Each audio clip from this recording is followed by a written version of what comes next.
Ozone का क्या कर रहे हैं हम लोग, ओजोन का एस्टिमेशन अगर हमें करना है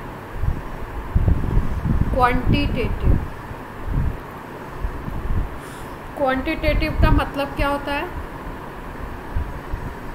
कोई बताएगा? किसी भी सब्सटेंस की, किसी भी मटेरियल की दो तरीके की एनालिसिस होती है, एक को बोलते हैं क्वांटिटेटिव और दूसरे को बोलते हैं qualitative.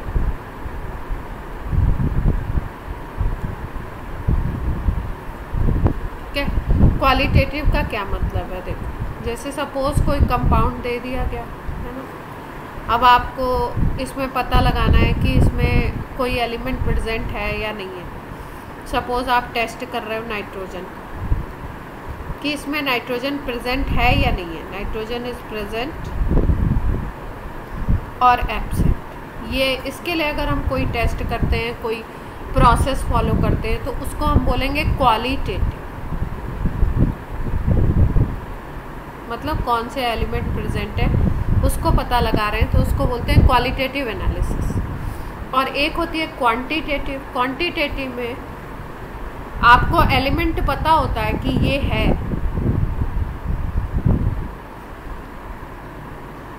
Element present in how much amount, मतलब उसमें आप परसेंटेज वगैरह, अगर आप परसेंटेज ऑफ नाइट्रोजन कैलकुलेट कर रहे हो, ये फॉर एग्जांपल बात कर रहे हैं, कोई भी एलिमेंट है, अगर आप एलिमेंट का पता लगा रहे हो कि वो एलिमेंट उसमें है या नहीं है, प्रेजेंट है या एब्सेंट है, तो उसको हम बोलते हैं क्वालिटेटिव एनालिसिस।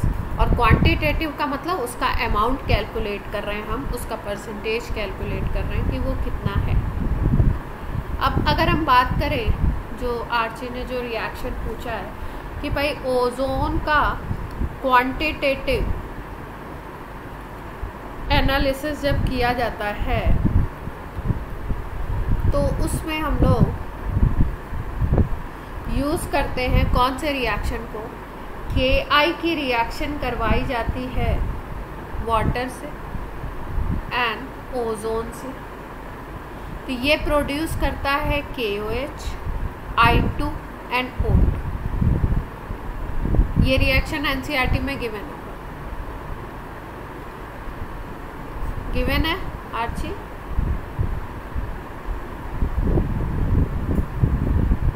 नहीं, KI और ओजोन का रिएक्शन होगा, नहीं है?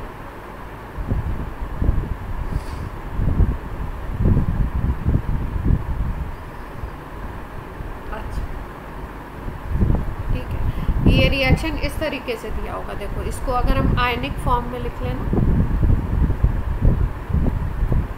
रिएक्शन के दो फॉर्म होते हैं ना, एक में जिसमें मॉलिक्यूल शो किए जाते हैं तो उसको बोलते हैं molecular form.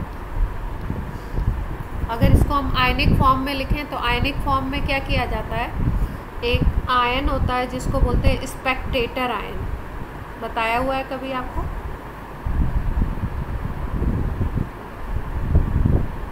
Spectator ion word सुना है आपने? मैंने तो बताया है, मतलब पूछने की बात नहीं, मैं पूछ रही हूँ आपको आता है कि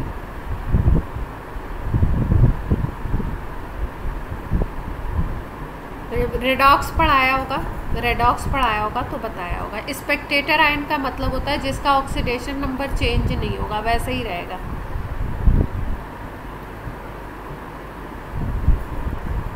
रिएक्शन में ऑक्सीडेशन नंबर उसका चेंज नहीं होता, ठीक है? तो ऐसे स्पेक्टेटर आयन को हटा करके हम रिएक्शन को आयनिक फॉर्म में लिख सकते हैं। जैसे कि अगर हम इस रिएक्शन को ध्यान से देखें तो पोटेशियम यहाँ पे +1 में है, ठीक है? और आपको पता है कि एल्कली मेटल क्या होते हैं, ऑक्सीडेशन नंबर को चेंज नहीं करते, हमेशा +1 में रहते हैं, यहाँ पे भी +1 में है। तो ये जो पोटेशियम होगा ना, ये इस रिएक्शन में स्पेक्टेटर आयन की तरह काम करेगा। तो अगर इसको हम हटा के रिएक्शन लिखना चाहें तो भाई ये पोटेशियम K+ है, तो आयोडीन कैसे होगा, I- के फॉर्म में होगा। इस रिएक्शन को अगर हम लिखना चाहें तो हम ऐसे भी लिख सकते हैं, जो आपके एनसीईआरटी में गिवन हो।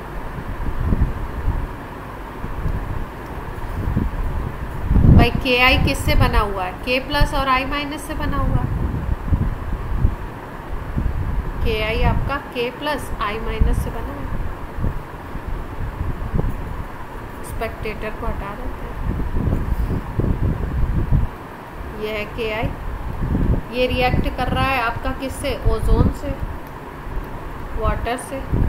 के प्लस ओ एच माइनस और क्या बना रहा है? O2 बना रहा है, I2 बना रहा है, यही बना रहा है। तो हम लोग क्या करें, इसके स्पेक्टेटर आयन को के प्लस को हटा देते हैं। के प्लस की ऑक्सीडेशन नंबर चेंज नहीं हो रही है, इसलिए इसको हटा देते हैं। जब इसको हटाओगे तो I माइनस, ओजोन और वाटर इस टर्म्स में आप रिएक्शन को लिख लोगे।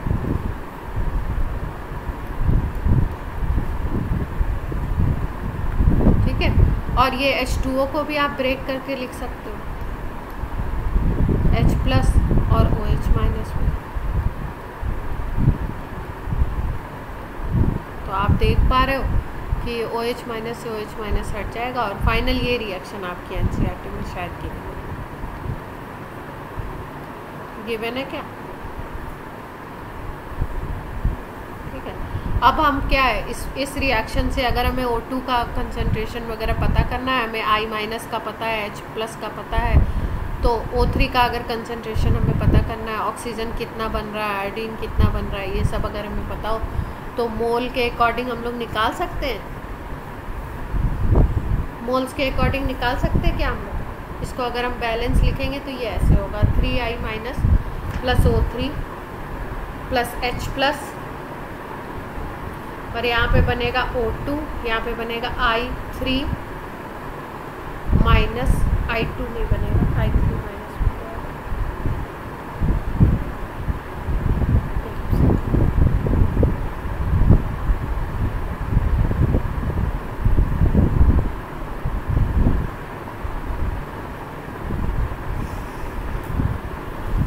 ये O2 है और यहाँ पे बन जाएगा I3 माइनस और एक और चीज़ बनेगी। अब ये रिएक्शन देखो, ये बनेगा कब? जब हम लोग इसकी रिएक्शन करवाएंगे thiosulphate, sodium thiosulphate. Sodium thiosulphate होता है Na2H2O3।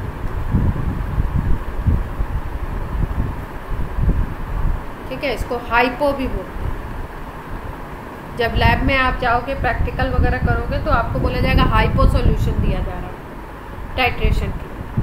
ठीक है, तो टाइट्रेशन में इस हाइपो सॉल्यूशन को हम लोग यूज़ करते हैं और जो रिएक्शंस होते हैं उसके अकॉर्डिंग हम लोग मोलर कंसंट्रेशन के अकॉर्डिंग हम लोग उसको कैलकुलेट करते हैं। भाई अपने को जैसे ये हम लोग यूज़ करते हैं ना N1V1 = N2V2, ये करते हैं, तो इसको यूज़ करके हम लोग निकालेंगे कंसंट्रेशन। ठीक है, अब आप बोलोगे कि रिएक्शन यहाँ पे तो या I3 माइनस कैसे बन गया? सीधे सीधे देखो, ये वाली जो रिएक्शन है इसमें I2 बना है, देख पा रहे हो, आयोडीन रिलीज़ हो रहा है, ऑक्सीजन रिलीज़ हो रही है, जो हमारा मेन रिएक्शन था। तो I2 ये जो बनता है ना, ये I2 हाइपो से रिएक्ट करता है।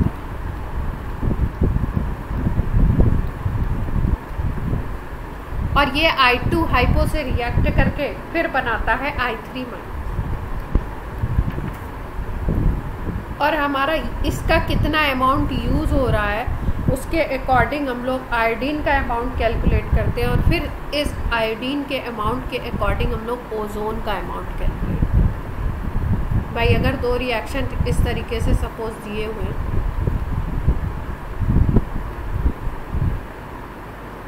ऐसे दिए हुए हैं, ठीक है, और फिर कोई रिएक्शन ऐसा है जिसमें C प्लस E और यहाँ पे बन रहा है 2F 4X, इस तरीके से कंपाउंड्स बन रहे हैं। ठीक है, अब सपोज आपको निकालना है इसका B का अमाउंट निकालना है, ठीक है, और आपके पास अगर आ गया इसका अमाउंट, ठीक है, तो इसका अगर अमाउंट पता है तो आप C और E का निकाल सकते हो क्या मोल्स के अकॉर्डिंग? भाई अगर ये 2 मोल यूज़ हो रहा है तो ये कितना है, ये 1 मोल यूज़ होगा और ये भी 1 मोल यूज़ होगा। इतनी बात क्लियर है। और अगर हमें C पता लग गया तो C के अकॉर्डिंग हम लोग B का अमाउंट निकाल सकते हैं। ये अगर 2 मोल है तो आपको दिख रहा है ये कितना यूज़ हो रहा है। क्लियर है बात। तो इस तरीके से हाइपो से रिएक्शन होता है और इसको सोडियम थायोसल्फेट से, और सोडियम थायोसल्फेट के थ्रू हम लोग ओजोन का कैलकुलेशन करते हैं, ओजोन के अमाउंट का calculation. Clear.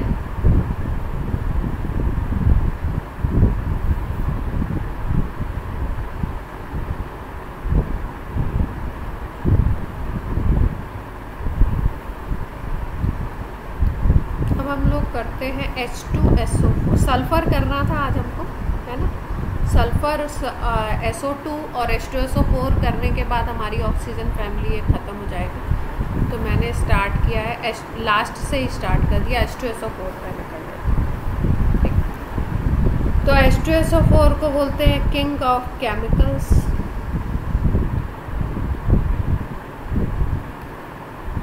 Oil of vitriol. King of chemicals इसलिए बोलते हैं क्योंकि बहुत सारे ऐसे केमिकल्स हैं, बहुत सारे ऐसे कंपाउंड्स हैं जो H2SO4 को यूज़ करके बनाए जाते हैं।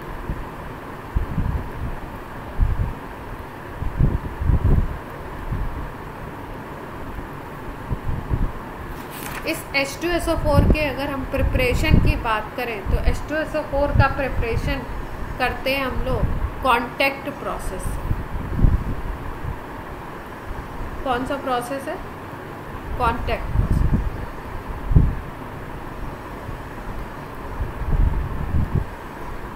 अब इस H2SO4 के कांटेक्ट प्रोसेस में स्टेप्स क्या क्या हैं पहले हम लोग समझ लेते हैं। कौन कौन से स्टेप्स में इसको बनाया जाएगा। कोई भी ऐसा सोर्स जिससे हमको सल्फर मिल जाए, ठीक है, जैसे हम लोग एलिमेंटल सल्फर एसेट भी ले सकते हैं या आयरन सल्फाइड ले सकते हैं, इसको आयरन पायराइट भी बोलते हैं।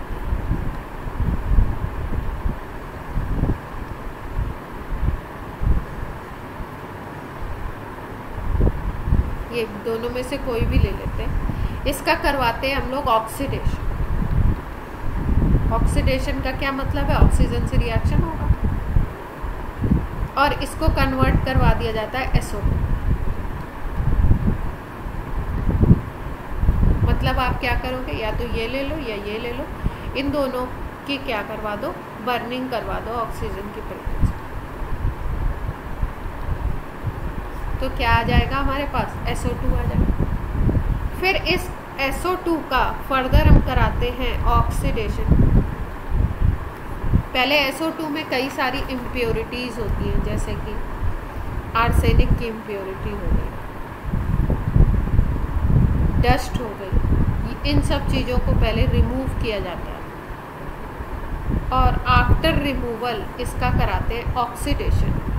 SO2 को कन्वर्ट करवा देते हैं SO3। फिर सल्फर ट्राईऑक्साइड ये जो बनता है, इस सल्फर ट्राईऑक्साइड को हम लोग कन्वर्ट करते हैं H2SO।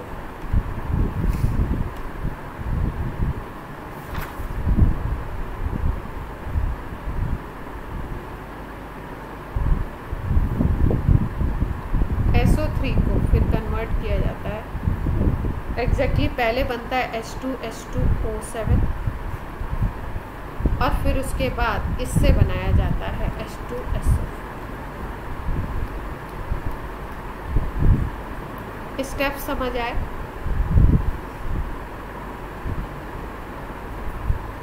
अब प्रोसेस देखते हैं हम लोग। प्रोसेस की अगर बात करें तो देखो यहाँ पे दिखाई दे रहा है सल्फर बर्नर, इसका मतलब इसमें सल्फर रखेंगे हम लोग और इसमें एयर पास कराएंगे, बर्न कराया जाएगा, कंबशन होगा, कंबशन कराने के बाद क्या प्रोड्यूस होगी? SO2 प्रोड्यूस होगी। तो इसमें या तो यहाँ पे सल्फर रख देते हैं या तो इस चैम्बर में हम लोग यहाँ पे आयरन पायराइट रख सकते हैं FeS2। ये रख दो या ये, ऑक्सीजन से रिएक्शन हो जाएगा और ऑक्सीजन से रिएक्ट करके SO2 प्रोड्यूस हो जाएगी। एयर यहाँ से जा ही रही है तो SO2 और O2 आ गए। फिर उसके बाद देखो यहाँ पे एक इस तरीके का लगा हुआ है, इसको बोलते हैं डस्ट प्रेसिपिटेटर। ये क्या करेगा, डस्ट को रिमूव कर देगा इसके। फिर दूसरा एक चैम्बर दिखाई दे रहा है आपको, वॉशिंग एंड कूलिंग टावर। ठीक है, इसमें से अब कुछ इम्प्योरिटीज़ ऐसी होंगी जो वॉश करने से रिमूव हो जाएंगी। ऊपर से वाटर का स्प्रे डाला जाएगा और वॉश करने से वो इम्प्योरिटीज़ रिमूव हो जाएंगी।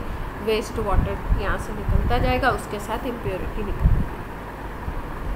फिर अब क्योंकि आपने वाटर से इसको वॉश कर दिया तो अब ये जो सब्सटेंस हो गया ये क्या हो जाएगा, वेट हो जाएगा। फिर यहाँ से जो गैसेस वगैरह यहाँ जाएंगी, ये वेट हो गई हैं। तो अब क्या करेंगे, यहाँ पे कंसनट्रेटेड H2SO4 का स्प्रे करेंगे। कंसनट्रेटेड H2SO4 क्या करता है, अब आप बोलोगे कंसनट्रेटेड H2SO4 बना रहे हैं और इसी को यूज़ कर रहे हैं। भाई ये स्मॉल अमाउंट में यूज़ करना पड़ता है, ठीक है, ज़्यादा अमाउंट में बनाने के लिए। कंसनट्रेटेड H2SO4 जो होगा ये आपका डिहाइड्रेटिंग एजेंट की तरह यहाँ पे काम करेगा। डिहाइड्रेटिंग एजेंट का मतलब होता है वाटर रिमूव करवाएगा, या वाटर ना बोल के हम लोग इसको टर्म दे दें मॉइस्चर रिमूवर। इसीलिए इस टावर को हम लोग बोलते हैं ड्राइंग टावर।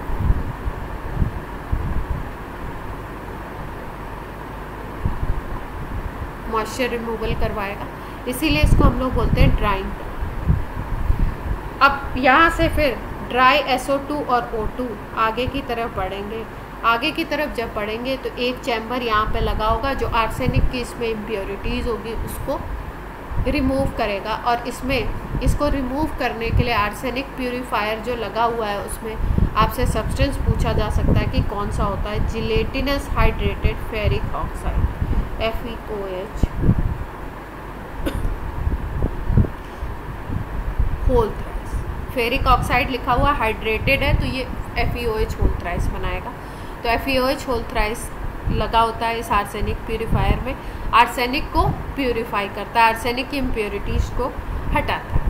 फिर उसके बाद यहाँ पे एक चैम्बर है जिसको हम लोग बोलते हैं प्री हीटर। ये थोड़ा हीट कर देता है इसको, क्योंकि हीट करने से थोड़ा ड्राई अप भी हो जाएगा और भी जो वेस्ट गैसेस होंगी वो निकल जाएंगी और यहाँ पे रिएक्शन करने के लिए तैयार है। फिर अब आपको SO2 से और O2 को रिएक्ट करा के SO3 बनाना है।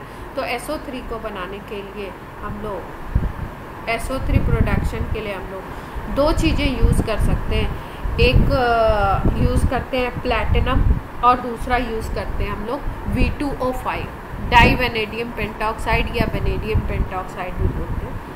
तो प्लैटिनम भी यूज़ कर सकते हैं इसमें कैटलिस्ट के फॉर्म में, और दूसरा हम लोग V2O5 को भी यूज़ कर सकते हैं क्योंकि प्लैटिनम बहुत एक्सपेंसिव होता है और प्लैटिनम जो है थोड़ा सा जो आर्सेनिक की इम्प्योरिटी है उससे पॉइजनस हो जाता है। पॉइजनस का मतलब समझते हैं ना, कैटलिस्ट पॉइजन क्या था, कोई बताएगा? हाँ, कैटलिस्ट के एक्शन को डिक्रीज करते हैं। तो अगर हम लोग प्लैटिनम यहाँ पे यूज़ करते हैं तो आर्सेनिक की अगर कुछ इम्प्योरिटीज़ रह जाती हैं तो वो आर्सेनिक की इम्प्योरिटीज़ इसको पॉइजन कर देती है, मतलब कि कैटेलिटिक एक्टिविटी को डाउन कर देती है। और प्लैटिनम एक्सपेंसिव भी होता है, तो दो रीज़न से आजकल V2O5 यूज़ किया जा रहा है, पर प्लैटिनम भी यूज़ कर सकते हैं इसमें। इसके थ्रू SO2 और O2 की रिएक्शन करा के SO3 बनाया जाता है। SO3 जब प्रिपेयर हो जाती है सल्फर ट्राईऑक्साइड, तो सल्फर ट्राईऑक्साइड और यहाँ पे ये क्योंकि V2O5 कैटलिस्ट की तरह काम करता है तो इसलिए इस चैम्बर को हम नाम देते हैं कैटेलिटिक कन्वर्टर या कैटेलिटिक चैम्बर भी बोल सकते हैं। यहाँ से जो SO3 रिलीज़ होगी, इस SO3 के ऊपर कॉन्सनट्रेटेड H2SO4 के डाला जाता है, ठीक है, ड्रॉप बाय ड्रॉप। यहाँ पे क्वार्ट्स के टुकड़े लगाए जाते हैं। यहाँ से SO2 जा रही है, इसके ऊपर H2SO4 जब आता है तो यहाँ पे बनता है ओलियम H2S2O7 और फिर इसकी वाटर से रिएक्शन करा के इस ओलियम की हम लोग H2SO4 इसका डाइल्यूशन किया जाता है। और डाइल्यूशन जब करते हैं तो हमें H2SO4 मिलता है। डाइल्यूशन उसी अमाउंट तक करते हैं अकॉर्डिंग टू कंसंट्रेशन रिक्वायर्ड, जितनी कंसंट्रेशन चाहिए उसके अकॉर्डिंग कुछ मेजरमेंट होता है वाटर का, उतना ही अमाउंट यूज़ किया जाता है डाइल्यूशन के लिए, तो हमें H2SO4। क्लियर हुई बात?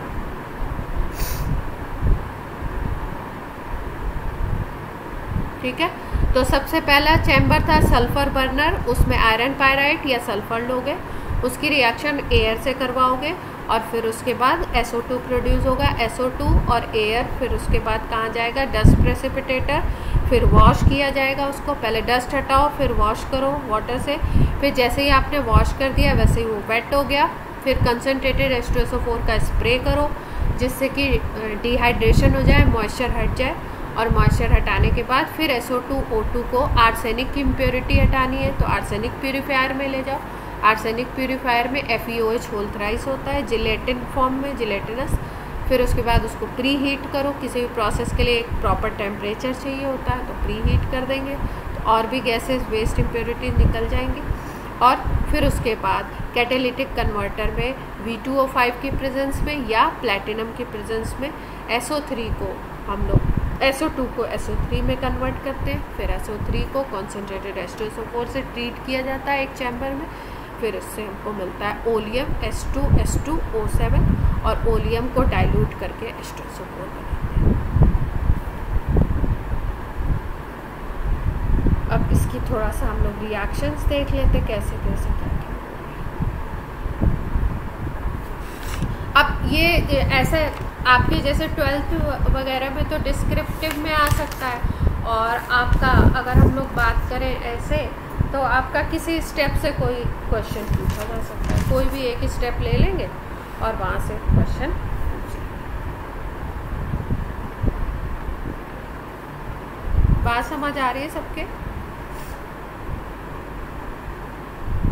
तो पहला स्टेप क्या है, सल्फर की रिएक्शन करवा दो ऑक्सीजन से और क्या बना दो SO2, या आयरन पायराइट ले लो FeS2, इसकी रिएक्शन करवा दो ऑक्सीजन से और आयरन कन्वर्ट हो जाएगा Fe2O3 में और सल्फर कन्वर्ट हो जाएगा SO। ठीक है, कोई भी रिएक्शन आपको बैलेंस याद है नहीं याद है, आपको प्रोसेस पता होना चाहिए किससे क्या बनाना है, फिर उसके बाद आप अपने आप। तो ये तो आपका हो गया पहला स्टेप, ये फर्स्ट स्टेप है।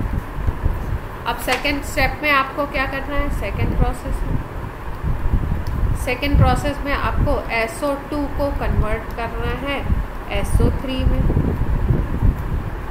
तो आप क्या करेंगे, यहाँ पे क्या यूज़ करेंगे, यहाँ पे आप तो या तो यूज़ कर दो आप V2O5 या यूज़ कर दो प्लैटिनम, ये रिएक्शन करवा देंगे और ये रिएक्शन एक्सोथर्मिक होता है, यहाँ पे हीट होती है, या ऐसे भी लिखा हो सकता है delta H is equal to this.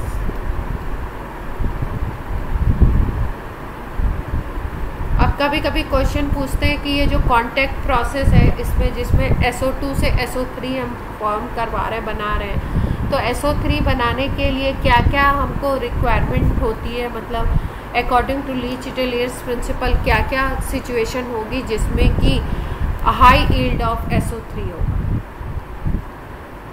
भाई हमें ज़्यादा H2SO4 बनाना है तो SO3 ज़्यादा बनानी है, तो अगर SO3 आपको ज़्यादा बनानी है तो इस रिएक्शन में लीच-इटलियर्स प्रिंसिपल लगा के हम क्या बता सकते हैं कब होगा हाई यील्ड ऑफ SO3।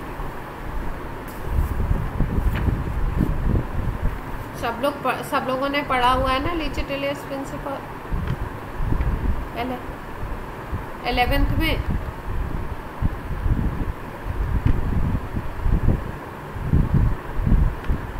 क्या बात है, कोई बोल नहीं रहे? आधे लोग का तो माइक नहीं काम कर रहा होगा, आधे लोग बोल नहीं रहे, और बाकी लोगों ने नहीं पढ़ा है? पढ़ा है, अच्छा भाई। प्रांजल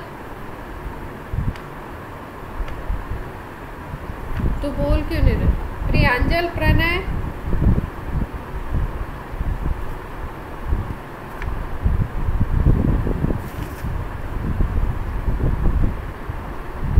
नहीं वो तो मुझे पता है कि आप लोगों को इस समय याद नहीं है, इसलिए आप लोग रिप्लाई नहीं कर रहे। भाई एक चीज़ होती है कि हमने कभी पढ़ा ही नहीं है, और एक चीज़ होती है कि हाँ हमने पढ़ा तो है पर अभी हमें याद नहीं। हाँ, इक्विलिब्रियम से रिलेटेड है अनुकृति। हाँ चलिए बताइए ज़रा। SO3 की हाई यील्ड करनी है, ज़्यादा अमाउंट में बनाना है, तो क्या क्या सिचुएशन होगी लेचिटेलियस में? टेम्परेचर कैसा रखें, प्रेशर कैसा रखें,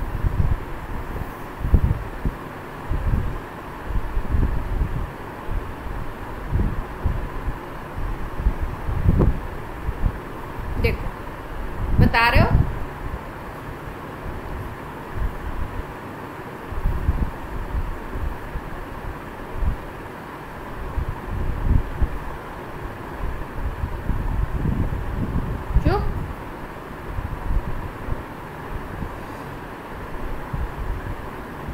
चलो बताओ, आर्ची बताना चाहती हूँ, बताओ।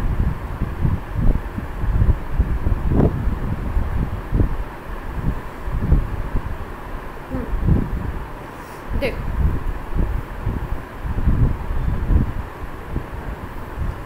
देखो अब अपना रिएक्शन है ये, है ना। यहाँ पे हीट निकल रही है। फॉरवर्ड रिएक्शन को अगर देखो तो फॉरवर्ड रिएक्शन में x हीट लिख दिया मैंने, x अमाउंट ऑफ हीट निकल रहा है यहाँ पे, तो हीट निकल रहा है। तो कोई भी प्रोसेस जो एक्सोथर्मिक होता है ना भाई, हमें फॉरवर्ड ही तो चाहिए रिएक्शन, SO3 ज़्यादा से ज़्यादा बनाना है। तो जो भी एक्सोथर्मिक रिएक्शन होता है जिसमें हीट खुद ही जनरेट हो रहा है, और उसमें अगर आपको फॉरवर्ड में जाना है, प्रोडक्ट ज़्यादा से ज़्यादा बनाना है, तो आपको क्या करना है, तब आपको टेम्परेचर लो लेना पड़ेगा। जब टेम्परेचर आप लो करोगे तब प्रोडक्ट ज़्यादा से ज़्यादा बनेगा। दूसरी चीज़, ये पहला था एक्सोथर्मिक प्रोसेस के लिए अगर हम लोग ली चिटेलियस प्रिंसिपल यूज़ करें तो उसमें हमें ये पता लगा कि भाई अगर फॉरवर्ड रिएक्शन ज़्यादा करवानी है, SO3 ज़्यादा बनाना है, तो आप लो टेम्परेचर।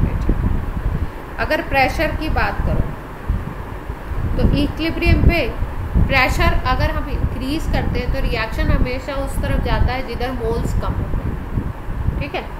तो मोल्स जिधर लेस होंगे उधर की तरफ रिएक्शन जाएगा अगर आप प्रेशर इंक्रीज करोगे। तो आप देखो यहाँ पे 2 मोल्स और 1 मोल्स है ना, यानी कि रिएक्टेंट में कितने मोल्स हैं टोटल? 3 मोल्स हैं। और प्रोडक्ट में कितने दिख रहे हैं आपको? 2 मोल्स दिखाई दे रहे हैं। तो आप क्या देख रहे हो, इधर डिक्रीज हो रहा है, 3 to 2 हो रहा है। तो मैंने क्या बताया, प्रेशर अगर इंक्रीज करोगे इक्विलिब्रियम पे तो मोल्स जिधर कम होंगे उधर की तरफ रिएक्शन जाएगा। तो यानी कि रिएक्शन कौन सा होगा? फॉरवर्ड ज़्यादा होगा, तो SO3 ज़्यादा बनेगी। ये बात क्लियर है सबको? तो प्रेशर आपको हाई रखना है, टेम्परेचर आपको लो रखना है, और इतना तो आपको पता ही होगा कि कंसंट्रेशन अगर रिएक्टेंट की बढ़ाते हैं तो प्रोडक्ट क्या होता है? ज़्यादा बनता है। कंसंट्रेशन अगर रिएक्टेंट की बढ़ाते जाओ तो प्रोडक्ट क्या होगा? ज़्यादा बनेगा। भाई ये ज़्यादा अमाउंट में मिलाओगे तो ये ज़्यादा बनेगा, सीधी सी बात है ये तो इसका मतलब अगर आप एक्सेस ऑफ O2 ले लो, यानी कि ऑक्सीजन का अमाउंट बढ़ा दो, SO2 का अमाउंट बढ़ा दो, तो क्या होगा? आपका SO3 ज़्यादा प्रोड्यूस होगा। तो 3 कंडीशन समझ आई। पहली, टेम्परेचर लो करोगे तो कांटेक्ट प्रोसेस में SO3 ज़्यादा बनेगी। दूसरा, प्रेशर अगर आप इंक्रीज़ करोगे तो क्योंकि मोल्स जिस तरफ कम होते हैं उस तरफ इक्विलिब्रियम शिफ्ट होने की कोशिश करता है, तो क्या होगा कि आपका SO3 ज़्यादा बनेगा। और तीसरा, अगर आप रिएक्टेंट ज़्यादा लेते हो तो किसी भी रिएक्शन में रिएक्टेंट ज़्यादा लोगे तो प्रोडक्ट ज़्यादा बनते हैं। प्रोडक्ट ज़्यादा बनाना है तो आप क्या करो, SO2 और O2 का अमाउंट ज़्यादा लो। तो इसके लिए इनडायरेक्ट वे में O2 ज़्यादा लो। अगर आपका आयरन पायराइट आपने लिया है, जितना ज़्यादा O2 लोगे उतना ज़्यादा रिएक्ट करके SO2 बनाएगा, और फिर SO2 उतने ज़्यादा ऑक्सीजन से रिएक्ट करके SO3। क्लियर है बात?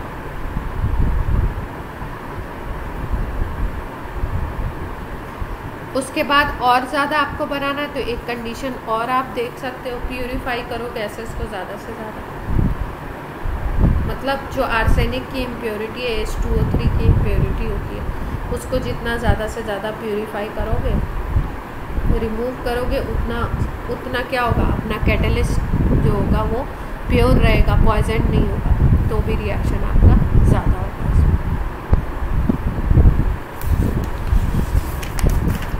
क्लियर हो गई बात? अब यहाँ तक हमने SO2, पहले सल्फर से SO2, फिर SO2 से हमने बना लिया SO3। अब SO3 से हमको बनाना है क्या, H2SO4। तो इसमें क्या होता है, SO3 रिएक्ट करता है H2SO4 से, स्प्रे करते हैं ऊपर से H2SO4, और SO3 फिर रिएक्ट करके एडक्ट बना लेता है H2H247। इसको हम बोलते हैं ओलियम। और इस ओलियम से फिर हम लोग बनाते हैं, इसको डाइल्यूट करके, इसका डाइल्यूशन करके H2SO।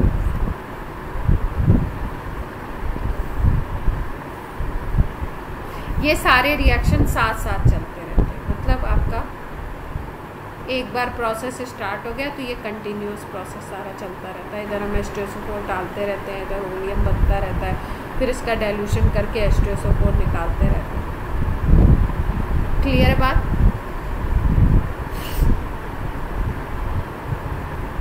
और इस कॉन्टैक्ट प्रोसेस से 96 to 98% प्योर H2SO4 मिलता है।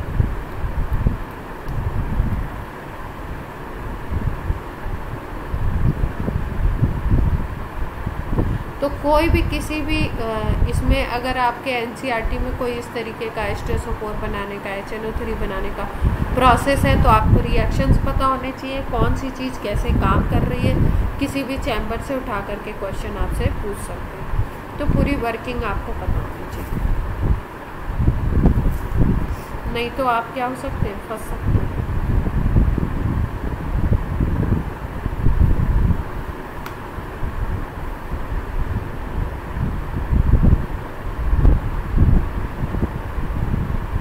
ये वाला जो टावर है जहाँ पे आपका वाटर कंसनट्रेटेड H2SO4 और ये रिएक्शन कर रहा है, इसको हम एब्जॉर्प्शन।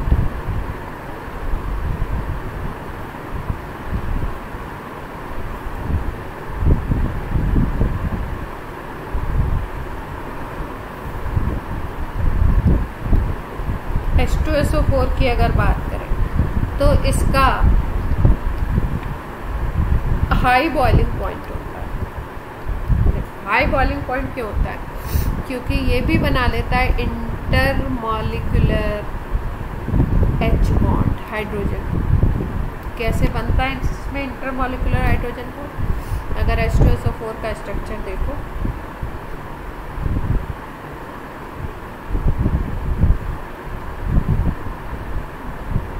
ऐसे लिख सकते हैं हम लोग इसके स्ट्रक्चर।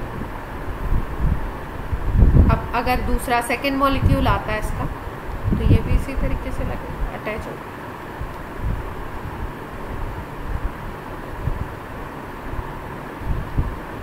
तो यहाँ पे थर्ड आ गया, ऐसे कंटिन्यूअसली अटैच होता है। अटैचमेंट कैसे होता है? ये वाला H इस O और इस O के बीच में फंस गया, तो इसके साथ तो सिंगल बॉन्ड के साथ है ही, यहाँ पे क्या बना लेगा, एक वीक बॉन्ड बना लेगा, जिसको हम लोग क्या बोलते हैं, हाइड्रोजन। कभी भी कोई हाइड्रोजन अगर दो इलेक्ट्रोनेगेटिव एटम के बीच में फंस जाता है तो इस तरीके की बॉन्डिंग करता है, जिसको हम हाइड्रोजन बॉन्डिंग कहते हैं। ब्रेक लाइन से शो करता है, देख पा रहे हैं? तो ऐसे H2SO4 के मॉलिक्यूल्स अटैच हो जाते हैं। मॉलिक्यूल्स के बीच में इंटरमॉलिक्यूलर बोलते हैं, और इसकी वजह से इसका हाई BP हो जाएगा और विस्कोसिटी भी बढ़ जाएगी। Thick liquid. क्लियर?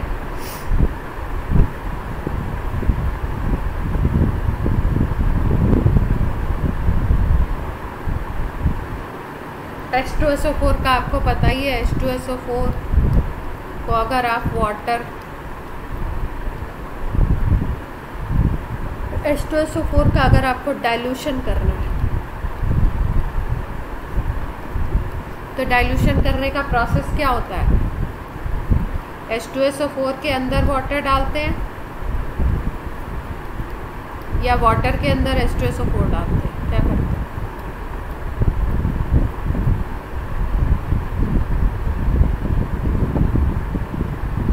पक्का H2SO4 को हमको डाइल्यूट करना है तो ये प्रोसेस सही है, ये प्रोसेस सही है। सेकेंड वाला ठीक है, ये वाला रॉन्ग प्रोसेस है। क्यों रॉन्ग प्रोसेस हो जाता है? इन दोनों की जो रिएक्शन होती है ना, बेसिकली H2SO4 और वाटर की जो रिएक्शन होती है वो होती है एक्सोथर्मिक। तो अगर आप H2SO4 के अंदर वाटर पोर करोगे ना तो एक्सोथर्मिक रिएक्शन होता है, बहुत हाई हीट जनरेट होती है।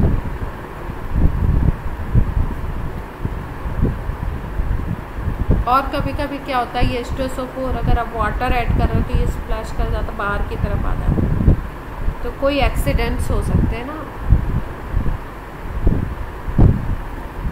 और क्योंकि H2SO4 कोरोसिव भी होता है, ठीक है, अगर स्किन वगैरह पे पड़ जाए, किसी क्लोथ पे पड़ जाए तो क्या होता है, वहाँ पे गायब हो जाता है। क्लोथ्स कैसे होते हैं? ऑर्गेनिक इन नेचर होते हैं ना, तो ऑर्गेनिक मटेरियल से बने हुए होते हैं क्लोथ्स, तो उनके ऊपर क्या होता है, H2SO4 जहाँ पे जाता है वहाँ पे पूरा गायब कर देता है, उस क्लोथ को बर्न कर देता है। तो इस तरीके के एक्सीडेंट्स ना हो इसलिए हम लोग क्या करते हैं, वाटर में H2SO4 ऐड करते हैं, वो भी धीरे धीरे, बहुत स्लो प्रोसेस है।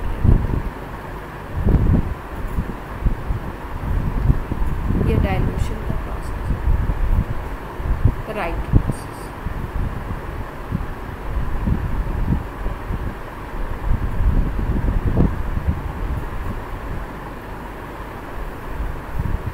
अब अगर हम लोग बात करें इस H2SO4 के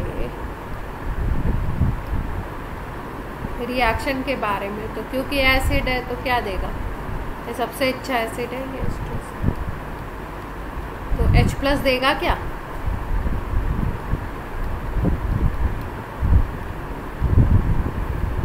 H+ देगा, सब लोग एग्री कर रहे हैं?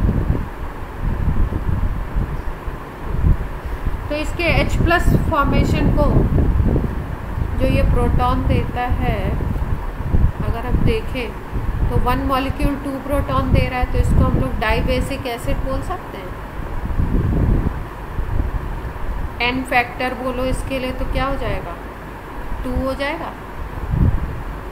अगर इक्विवेलेंट वेट निकालना हो हमको तो इक्विवेलेंट वेट होता है molar mass divided by N factor, जिसको बेसिसिटी बोल सकते हैं, तो mm/2 आ जाएगा। H2SO4 का 98 होता है मोलर मास, 49 इक्विवेलेंट वेट आ जाएगा। इतनी बात क्लियर है? अब H2SO4 के अगर ये H+ फॉर्मेशन के प्रोसेस को हम देखें तो ये 2 स्टेप प्रोसेस होता है। एक बार एक H+ निकलता है, फिर दूसरा। कैसे? H2SO4 पहले देगा H+ और HSO4-, फिर ये जो HSO4- है ना, ये भी ब्रेक होगा दोबारा से और ये बनाएगा H+ और SO4-2, तो ये 2 स्टेप प्रोसेस है। और इसमें ये बात बताने के लिए मतलब क्यों बताई जा रही है,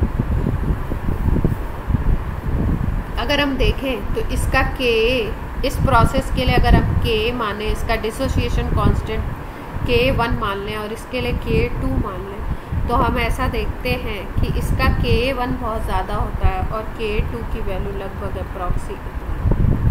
तो आप देख पा रहे हो कि K2 क्या है, वो लेस देन है K1 से। भाई ये 10⁻³ है, इसका मतलब 1000 है। और अगर इसको देखो तो ये कितना हो जाएगा, 1.2 10⁻⁻², इसका मतलब 0.012 इतना है ना, तो वैल्यू काफ़ी छोटी है। ये पॉइंट याद रखें, ये इम्पोर्टेंट पूछा जाए।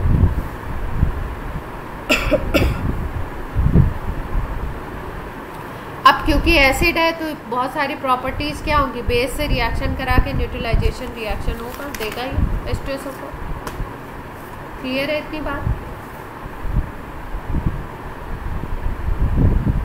ठीक है, तो बहुत सारी रिएक्शंस ऐसी हैं इसमें जो हमने पहले से पढ़ रखी हैं। जैसे हाइड्रोजन के प्रोडक्शन में अगर हम देखें तो इसको यूज़ किया जाता है कैसे कैसे भाई, आप जिंक से H2SO4 लैब में ये प्रोसेस यूज़ करते हैं हम लोग। जिंक ले लेते हैं, जिंक पाउडर, डाइल्यूट H2SO4 उसमें ऐड कर देते हैं, हाइड्रोजन गैस रिलीज़ होती है, ZnSO4 बनता है। और ये हाइड्रोजन गैस को हम लोग कैसे चेक करते हैं, पॉप साउंड से। पॉप साउंड बताया था आपको क्या होता है।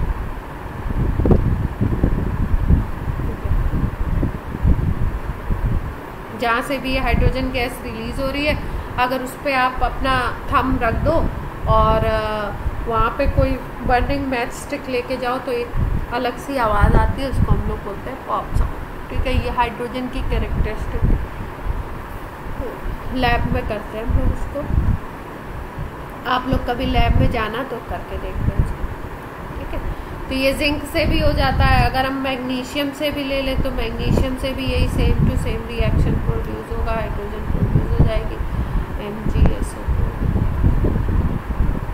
फिर उसके बाद एक रिएक्शन है जिसको बोलते हैं चारिंग ऑफ शुगर। ठीक है, जैसे हम लोग जो शुगर यूज़ करते हैं घर पे, कौन सी होती है, सुक्रोज होती है ना, C12H22O11, यही तो होती है घर पे जो हम यूज़ करते हैं, केन शुगर। इसकी अगर इस पे हम लोग अगर H2SO4 डाल दें तो ये क्या हो जाता है, बिल्कुल ब्लैक कलर का हो जाता है, कार्बन में कन्वर्ट हो जाता है। इसको हम बोलते हैं शुगर चार्ट। ब्लैक कलर के सब्सटेंस में कन्वर्ट हो जाएगा ये, और इस प्रोसेस को बोलते हैं चारिंग ऑफ शुगर। चारिंग और कारिंग भी बोलते हैं।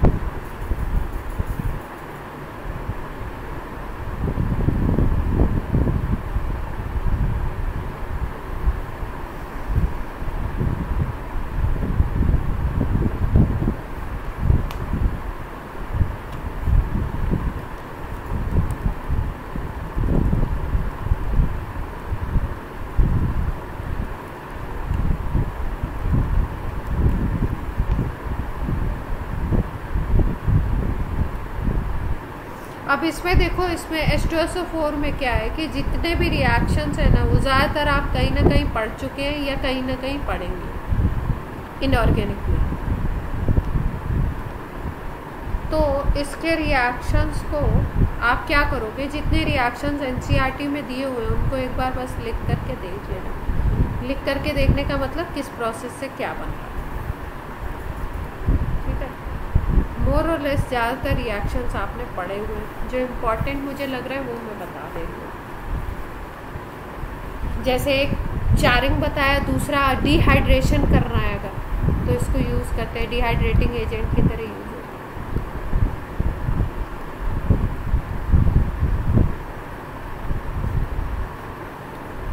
तो डिहाइड्रेटिंग एजेंट की तरह यूज़ होता है। अगर आप लोग ले लो जैसे फॉर्मिक एसिड ले लो, H2SO4 यूज़ कर दो इसके ऊपर, लेकिन कॉन्सेंट्रेटेड हो जाए तो ये कन्वर्ट हो जाता है H2O और CO में, कार्बन मोनोऑक्साइड और वाटर इसे रिलीज करते। ऑक्जेलिक एसिड ले लो, ये दिस इज फॉर्मिक एसिड। अब ये रिएक्शन आप जब ऑर्गेनिक में फॉर्मिक एसिड पढ़ोगे तो भी पढ़ो। जैसे ऑक्जेलिक एसिड है, इससे वाटर रिमूव कराना है तो कॉन्सेंट्रेटेड H2SO4 से इसको ट्रीट कर दो तो ये वाटर बना देगा। फिर उसके बाद ये भी डिहाइड्रेशन है। क्यों डिहाइड्रेशन है? क्योंकि वाटर रिलीज करवा रहा है मॉलिक्यूल से। कॉपर सल्फेट ले लो, इसकी कॉन्सेंट्रेटेड H2SO4 से रिएक्शन करवा दो तो ये भी वाटर को क्या करेगा, रिलीज करा दो। इसको बोलते हैं हाइड्रेटेड कॉपर सल्फेट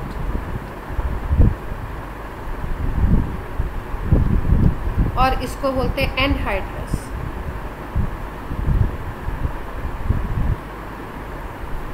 हाइड्रेटेड वाला जो होता है वो ब्लू कलर का होता है विद कॉपर सल्फेट। अगर आप लैब में जाके देखो तो लाइट ब्लू से कलर का होता है पाउडर, और इस पाउडर को इस तरीके का एकदम, इससे भी हल्का लाइट एकदम ब्लू कलर का होता है। अगर आप वाटर में डिज़ोल्व करते हो ये इसी ब्लू कलर का सोल्यूशन देगा।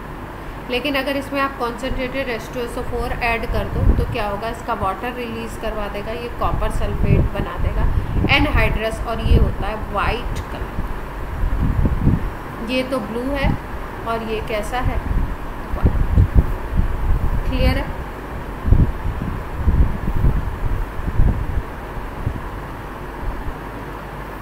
Yes no?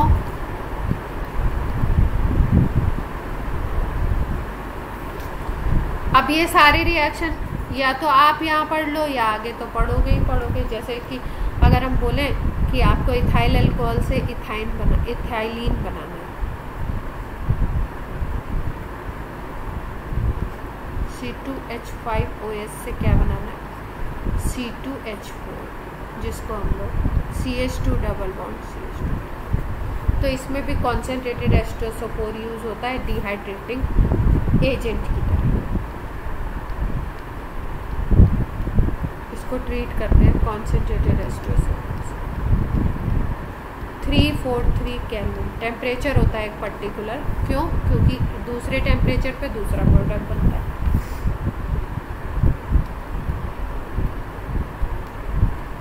यहाँ पे ये बना देता है इथाइल।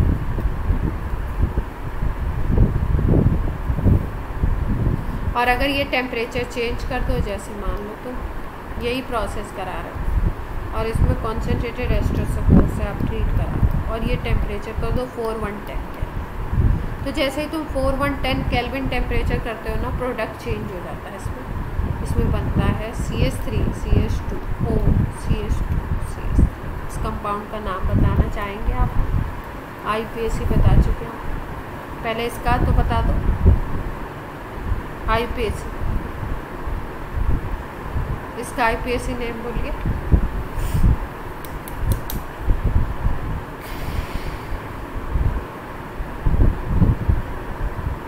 अरे इसका तो इथेनॉल है। इसका ये जनरल नेम लिखा हुआ है इथाइलिन।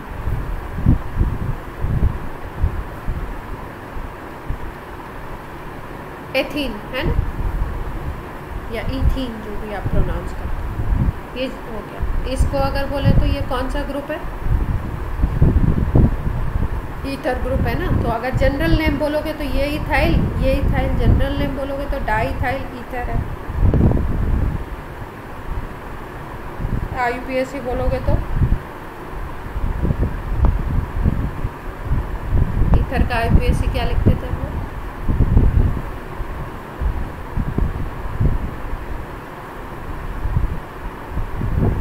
नहीं याद है? देखो, छोटे वाले को एल्कोक्सी लिखते थे, बड़े वाले को एल्केन लिखते थे। यहाँ पे दोनों इक्वल दिख रहे हैं आपको, दो कार्बन के। तो एक को एल्कोक्सी लिख दो, दूसरे को एल्केन लिख दो। तो इथॉक्सी, इथेन। क्लियर है? तो ये सारा, जैसे ये रिएक्शन ईथर में पढ़ेंगे हम, ये वाला रिएक्शन हाइड्रोकार्बन में पढ़ेंगे, इथाइल अल्कोहल में पढ़ेंगे, बहुत सारे रिएक्शन। ये ऑक्जेलिक एसिड में पढ़ोगे, फॉर्मिक एसिड में पढ़ोगे, कार्बन मोनोऑक्साइड के प्रिपरेशन में पढ़ोगे।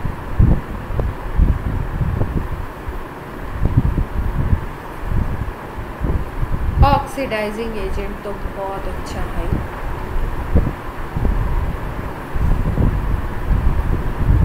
ऑक्सीडाइजिंग एजेंट देखो बेसिकली किस तरीके से काम करते हैं। अगर कोई स्ट्रॉन्ग ऑक्सीडाइजिंग एजेंट है, जैसे H2SO4 को अगर हीट किया जाए तो ये बनाता है H2O SO2 and oxygen. This is nascent oxygen. Nascent oxygen किसी भी के साथ अगर हम नेसेंट वर्ड यूज़ करें या एटॉमिक वर्ड यूज़ करें तो वो रिएक्टिव बहुत ज़्यादा है।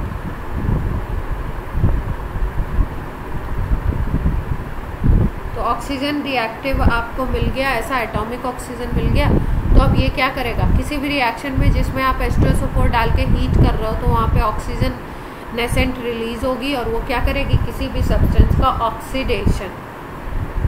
अब ऑक्सीडेशन किसी का भी हो सकता है, कौन कौन हो सकते हैं, जैसे आप कार्बन ले लो, कार्बन का ऑक्सीडेशन होगा तो प्रोडक्ट क्या बनेगा, कार्बन ऑक्सीजन से रिएक्ट करके क्या बनाता है, CO2। अब यहाँ पे सल्फर है तो सल्फर किस फॉर्म में जाएगा, SO2 के फॉर्म और वाटर में जाएगा। क्लियर है। अब मान लो हमने यहाँ पे सल्फर ही ले लिया तो सल्फर क्या करेगा, यहाँ से भी सल्फर, यहाँ से भी सल्फर, SO2 के फॉर्म में चला जाएगा, वाटर बन जाएगा। रिएक्शन देखो जितने, जैसे मान लो एक चैप्टर है तो पता नहीं कितने रिएक्शन है, तो सारे रिएक्शन आप लिख लिख के ऐसे नहीं, आपको दिमाग में बैठाना। अच्छा कार्बन है, H2SO4 ऑक्सीडाइजिंग एजेंट है, तो कार्बन को तो CO2 में कन्वर्ट कर देगा, सल्फर SO2 में चला जाएगा, वाटर रिलीज होगा। इसी तरीके से अगर सल्फर ले लेते हो तो सल्फर में दोनों से सल्फर मिल रहा है, सल्फर डाइऑक्साइड बनेगी और वाटर रिलीज होगा। ऐसे करके कुछ दिमाग में थोड़ा थोड़ा बैठा करके आपको याद करना पड़ेगा। अब जैसे फॉस्फोरस है तो फॉस्फोरस आपको पता है कि फॉस्फोरस अगर ऑक्सीडाइज होगा तो सबसे पहले क्या बनाएगा, P4O10, और P4O10 को अगर कहीं से वाटर मिल गया जो कि इस रिएक्शन में बनेगा तो वो उसको किस में कन्वर्ट कर देगा, ये वाला कन्वर्जन हमने पढ़ा था पुरानी क्लास में। ऑक्सीजन से कराया था तो P4O10 बना था, फिर इसकी वाटर से अगर रिएक्शन हो रही थी तो हाइड्रोलिसिस हो रही थी तो क्या बन रहा था, H3PO4 बन रहा था। तो अगर हम H2SO4 लेंगे तो H2SO4 अगर आप यूज़ करते हो तो H2SO4 ब्रेक होके क्या बनाएगा, ये बनाएगा चार चीज़ें। अब ये जो चार चीज़ें हैं, पहले ये जो ऑक्सीजन है ये इसको P4O10 में कन्वर्ट करेगा और फिर P4O10 फर्दर H2O से रिएक्ट करके क्या बना लेगा, H3PO4। तो फाइनल रिएक्शन कैसे होगा, ये बनेगा H3PO4। SO2 जो बेचारी बनेगी वो तो अलग ही रहेगी, किसी से रिएक्ट नहीं करेगी, वाटर का भी कुछ अमाउंट है। इसको कई स्टेप प्रोसेस में लिखना हो तो हम लोग लिख सकते हैं, P4 की पहले ऑक्सीजन से रिएक्शन, P4O10, फिर P4O10 से वाटर की रिएक्शन, फिर H3PO4। कंबाइंड फॉर्म में हमने लिखा तो कैसे लिख दिया सीधे। क्लियर।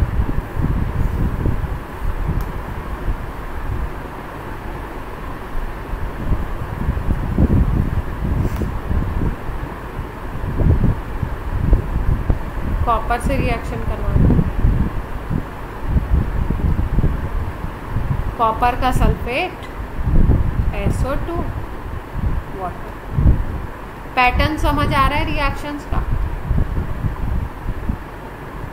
देखो इनको समझाने का केवल ये मतलब है, लिख के आपको थोड़ा सा दिमाग में बैठाना तो पड़ेगा, पर समझाने का मतलब ये है कि आप थोड़ा सा समझेंगे तो दो चार रिएक्शन सिमिलर हो जाएगी तो आपको ज़्यादा, और कोई भी चीज़ जब तक समझी नहीं होगी याद करने में ऐसे बहुत मुश्किल पड़ जाता है। अब देखो जैसे अगला जो रिएक्शन बताने जा रही हूँ ये लैब में हम लोग करते हैं, मतलब आप प्रैक्टिकल के लिए भी पढ़ोगे। क्या, कोई भी कार्बोनेट अगर हम ले लें, कार्बोनेट के टेस्ट में उसमें कोई भी डाइल्यूट एसिड डालते हैं, HCl भी ले सकते हो, H2SO4 भी ले सकते हो। यहाँ पे हम H2SO4 पढ़ रहे हैं तो यही लेंगे। तो हमेशा कौन सी गैस रिलीज होती है, CO2 गैस रिलीज। CO2 की एफरवेसेंस सुनी हुई होगी सब, लैब में नहीं सुनी है तो कोल्ड ड्रिंक ओपन करते वक्त तो सुनी होगी। क्लियर है। तो कोई भी आप कार्बोनेट ले लो, या लैब में बाइकार्बोनेट तो आपको दिया नहीं जाता है पर दे सकते हैं, बाइकार्बोनेट ले लो, तो ये दोनों सेम रिएक्शन देते हैं, CO2 गैस रिलीज करते हैं। जैसे मान लो अपने पास अगर सोडियम कार्बोनेट दे दिया गया आपको लैब में, तो आप क्या करो फटाफट डाइल्यूट H2SO4 उसमें ऐड कर दो, और ये क्या करेगा, ये आपका Na2SO4 में कन्वर्ट हो जाएगा, वाटर रिलीज होगा और CO2 गैस निकलेगी। इस CO2 गैस को आप अगर लाइम वाटर में फ्लो करा दो तो फिर क्या हो जाता है, मिल्की हो जाता है, और अगर एक्सेस में फ्लो करा दो तो मिल्की फिर क्या होता है, कलरलेस हो जाता है। ये कार्बोनेट का टेस्ट।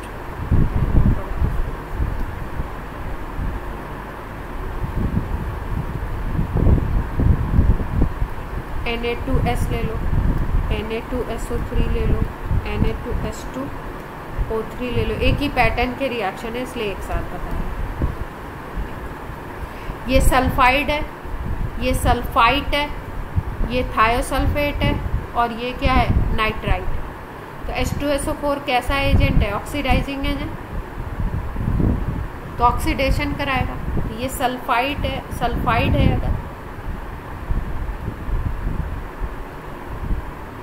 तो सल्फाइड को सल्फेट में कन्वर्ट करेगा।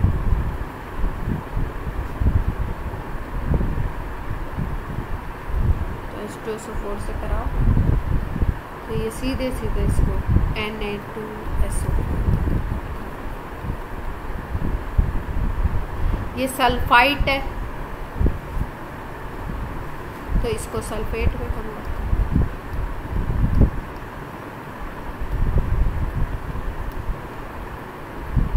इसमें SO2 गैस भी रिलीज होगी।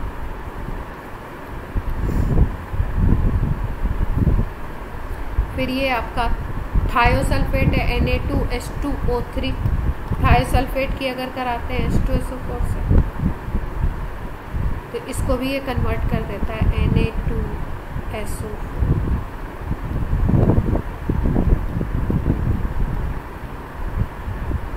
ये नाइट्राइट है, देख पा रहे हैं, तो नाइट्राइट को नाइट्रेट बना दो। और नाइट्रेट जब बनता है H2SO4 के प्रेजेंस में तो वो फिर फर्दर ब्रेक हो जाता है, और फर्दर ब्रेक होके ये Na2SO4, और ये जो NO2 वाला पार्ट है ये बना लेता है NO2 तो इसका मतलब सोडियम नाइट्राइट अगर रिएक्ट करेगा सल्फ्यूरिक एसिड से तो सोडियम सल्फेट, NO2 और H2। अब क्वेश्चन कैसे बनाए जा सकते हैं, मान लो इसी रिएक्शन को बेस करके कोई क्वेश्चन ऐसा बना दे कि नाइट्रोजन के 2 ऑक्साइड मिल रहे हैं, एक उसमें से डायमराइज होता है, NO2 डायमराइज होकर N2O4 बनाता है। एक आपका उसका कोई नेचर दे दे, एसिडिक, बेसिक, न्यूट्रल, और इसमें से कोई क्वेश्चन आपसे फ्रेम करके पूछ सकते हैं।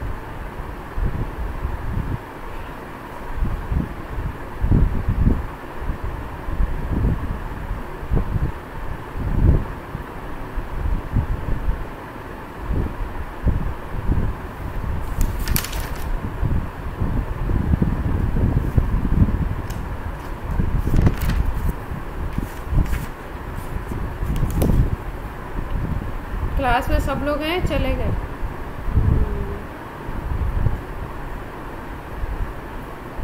टॉपिक भी ऐसा चल रहा है, इतने रिएक्शन एक साथ। मैं भी बहुत कट करके सोचती हूँ बताऊँ।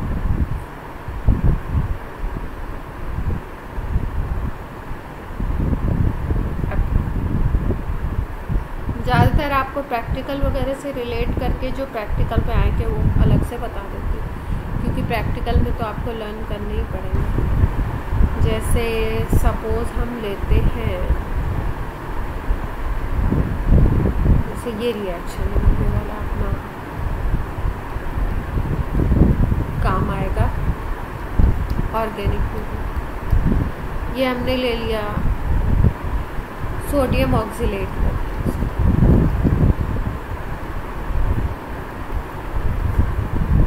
इससे हमको ऑक्सैलिक एसिड बनाना है, तो H2SO4 से रिएक्शन करवा दो तो ये NaSO4 के साथ अटैच हो जाता है और यहाँ पे HH ऑक्सैलिक एसिड।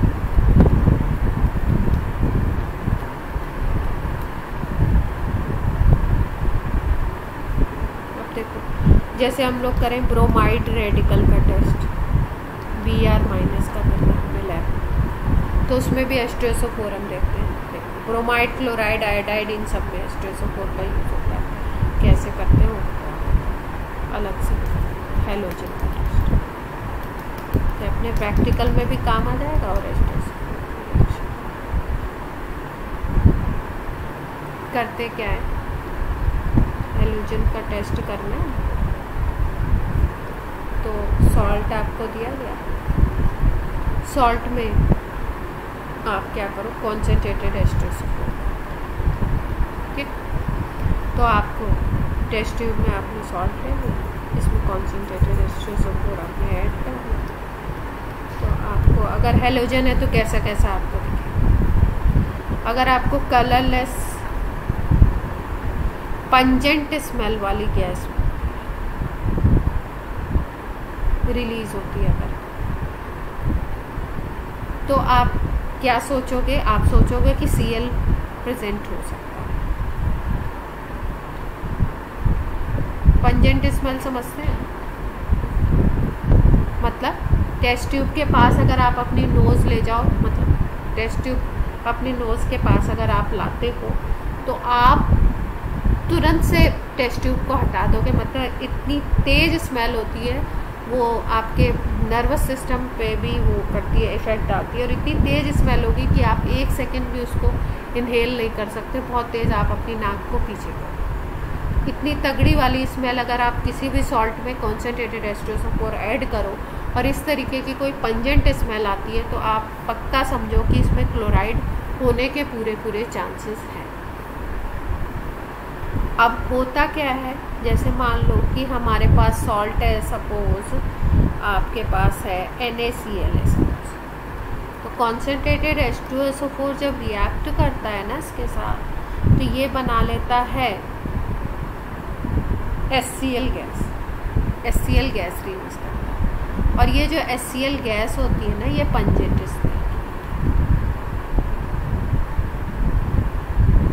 दूसरा क्या हो सकता है प्रोसेस, ये तो पहला है, यही प्रोसेस यही कर रहे हैं। पहले कलरलेस पंजेंट अगर स्मेल आ गई तो आप सोचोगे Cl- हो सकता है, ठीक है।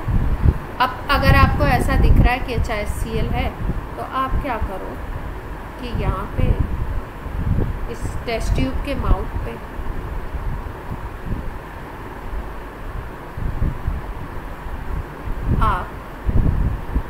आपकी लैब में NH4OH होता है, ठीक है, या अमोनिया का सोल्यूशन होता है, एक्वा सोल्यूशन। इसमें आप क्या करो कि आप इसमें एक फिल्टर पेपर डिप करो और इस फिल्टर पेपर को डिप करके आप फिर उसके बाद इस फिल्टर पेपर को इस टेस्ट ट्यूब के माउथ पे ले जाओ, थोड़ा सा डिप कर दो इस फिल्टर पेपर को, जहाँ से क्या निकल रही थी, HCl निकल रही। तो होता क्या है, आपको वाइट डेंस फ्यूम्स दिखेंगे। अब ये वाइट डेंस फ्यूम्स किसकी दिखती है, देखो आपने टेस्ट ट्यूब में क्या लिया था, सपोज NaCl लिया था, कॉन्सेंट्रेटेड H2SO4 से रिएक्शन हुई तो आपकी HCl गैस निकली जो पंजेंट थी। अब इसके पास आप क्या ले आए, एक फ़िल्टर पेपर ले आए, जिस फिल्टर पेपर को आपने डिप किया हुआ है NH4OH में, तो ये HCl से रिएक्ट करेगा और बना लेगा NH4Cl, इसकी वाइट फ्यूम्स मिलती है, ठीक है। तो आप कह सकते हो Cl में भी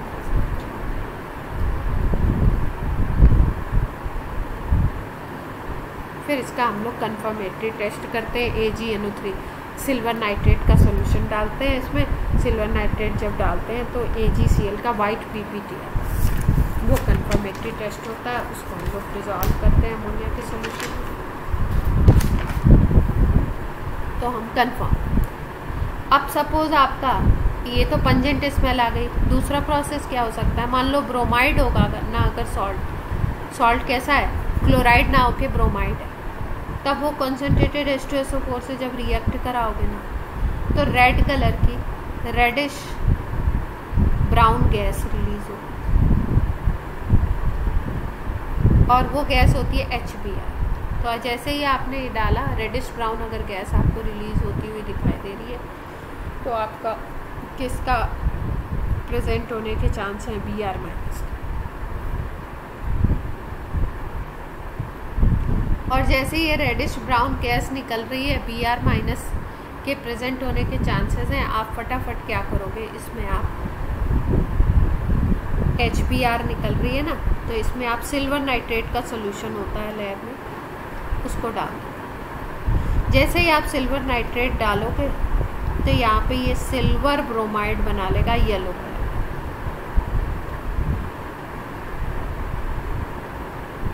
ठीक है, जैसे ही आपको सिल्वर ब्रोमाइड मिल गया तो आप समझ जाओगे कि Br माइनस कन्फर्म।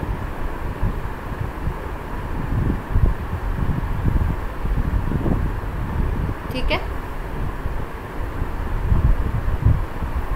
और अगर आपको आयोडाइड का सोल्यूशन है आपके पास, I माइनस है, कॉन्सेंट्रेटेड H2SO4 से रिएक्शन करवा दो,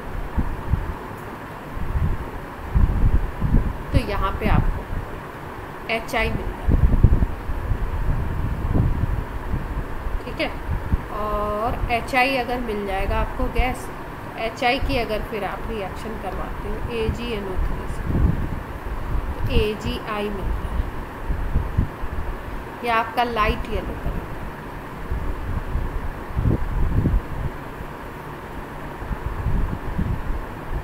तो हमने क्या पढ़ा अभी, कॉन्सेंट्रेटेड H2SO4 के थ्रू हेलोजन का टेस्ट पढ़ा, क्लोरीन, ब्रोमीन, आयोडीन का टेस्ट पढ़ा। और इसमें हम लोग क्या करते हैं, हम लोग सिंपली सॉल्ट में H2SO4 ऐड करते हैं। पंजेंट स्मेल आ रही है तो आपको लगेगा आपको Cl माइनस की पॉसिबिलिटी है। टेस्ट ट्यूब के पास NH4OH ले जाओ, फिल्टर पेपर NH4OH में डिप करके फिर इस टेस्ट ट्यूब के पास ले जाओ, डेंस फ्यूम्स आ जाएंगी।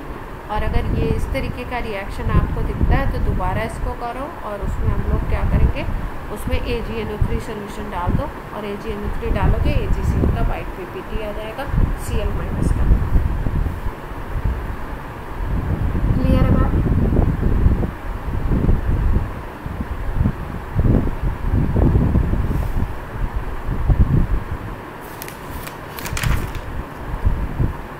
अब कुछ और 2-4 रिएक्शन हैं जो H2SO4 में आपके ऑर्गेनिक में यूज करते हो। टाइम बता दो मेरे को, 12 बज गए। ऑर्गेनिक वाले में छोड़ दे रही हूँ 2-4, उनको हम लोग ऑर्गेनिक में ही करेंगे।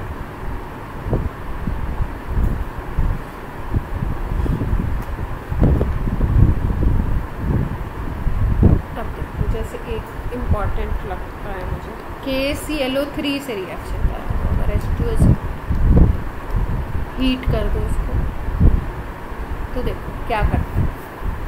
KClO3 से पहले बनता है KHSO4, पोटेशियम हाइड्रोजन सल्फेट, फिर उसके बाद ये एक एसिड बनाता है, strong acid HClO4, perchloric acid बोलते हैं उसको,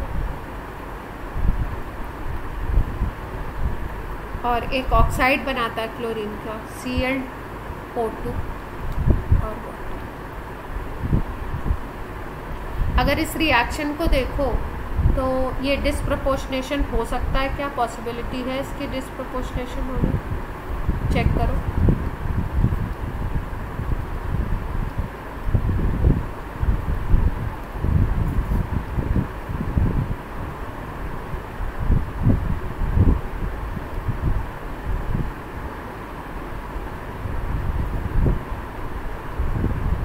यहाँ पे ऑक्सीडेशन नंबर क्या है Cl का, +5। भाई ये -6 है, ये +1 है तो +5 हो गया। ठीक है भाई, यहाँ पे देख लेते हैं, यहाँ पे क्या है Cl का, यहाँ पे क्या है Cl की, तो देख पा रहे हो आप, एक जगह +5 से +7 जा रहा है और एक जगह +5 से किस पे जा रहा है, +4 पे जा रहा है। तो डिस्प्रपोर्शनेशन का एग्जाम्पल है।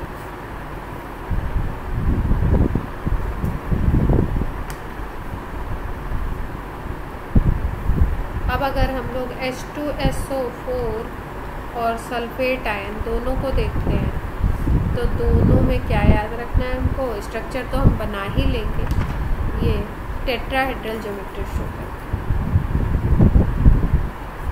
और sp3 हाइब्रिडाइजेशन होता है ऐसा। अगर हम बात करें H2SO4 की तो स्ट्रक्चर आप ऐसे बना सकते हैं।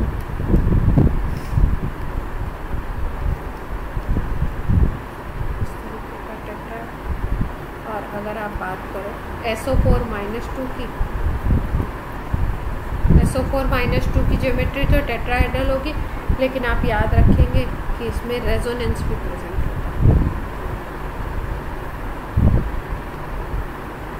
सारे जो डबल बॉन्ड है ना वो कभी सिंगल बनते हैं, कभी डबल बनते हैं, कभी सिंगल बनते हैं, रेजोनेंस प्रेजेंट। तो ये SO4-2 है और ये कौन है, H2। दोनों में ही टेट्राहेड्रल ज्योमेट्री, दोनों में ही स्ट्रक्चर में अगर सिमिलरिटी बोली जाए तो बता सकते हैं।